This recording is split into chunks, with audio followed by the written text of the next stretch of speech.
عورتوں سے کثرت سے بات چیت کرنے اور ان کی مجالس میں بیٹھنے سے گریز کریں۔ جسمانی کمزوری دور کرنے اور وزن میں اضافے کی خاطر روزانہ دودھ کا ملک شیک لے۔ رات کو 11 بادام اور 1 چمچ کشمش آدھی پیالی پانی میں بھگو لیجئے۔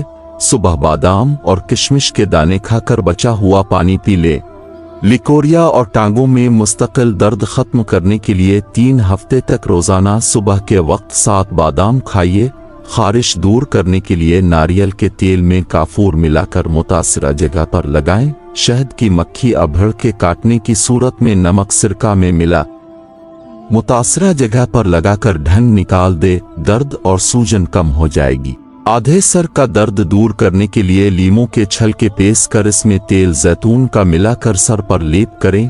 نیند نہ آتی ہو تو سونے سے پہلے پاؤں کے تلوے پر خالص سرسوں کے تیل کی مالش کریں اور 2 چمچ شہد کھا لیں۔ آواز بیٹھ جائے تو 1 گلاس پانی میں 2 چمچ سونف ڈال کر ہلکی آنچ میں پکائیں۔ جب 1 ابال آ جائے تو پانی ٹھنڈا کر کے پی لیں۔ جسم میں کسی جگہ کانٹا چبھ جائے تو تھوڑا سا گڑ لیں، اس میں پیاز کاٹ کر ملائیں اور متاثرہ جگہ باندھ دیں، کانٹا خود بخود نکل آئے گا۔ پاؤں کے چھالے دور کرنے کے لیے رات سوتے وقت آبلے پر انڈے کی سفیدی لگا لیں۔ لو لگنے کی صورت میں پیاز کا رس، لیموں اور تھوڑا سا نمک ڈال کر پیجیے۔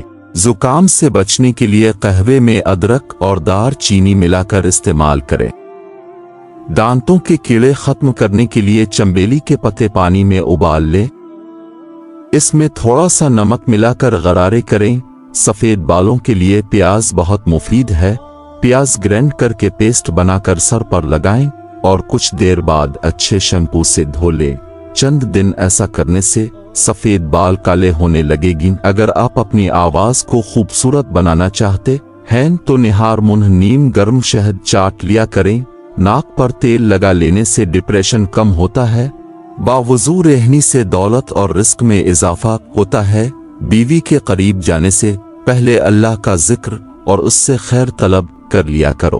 مرد کی مردانگی ختم ہونے لگے تو یہ 1 دانہ کھائے۔ کشمش کو رات کو شہد میں رکھ دو اور پھر صبح تازہ دودھ کے ساتھ اس دانہ کو کھائے۔ اگر کسی کو دائمی قبض کا مسئلہ ہو تو وہ دوائیوں سے پرہیز کرے، امرود کھانا شروع کر دے۔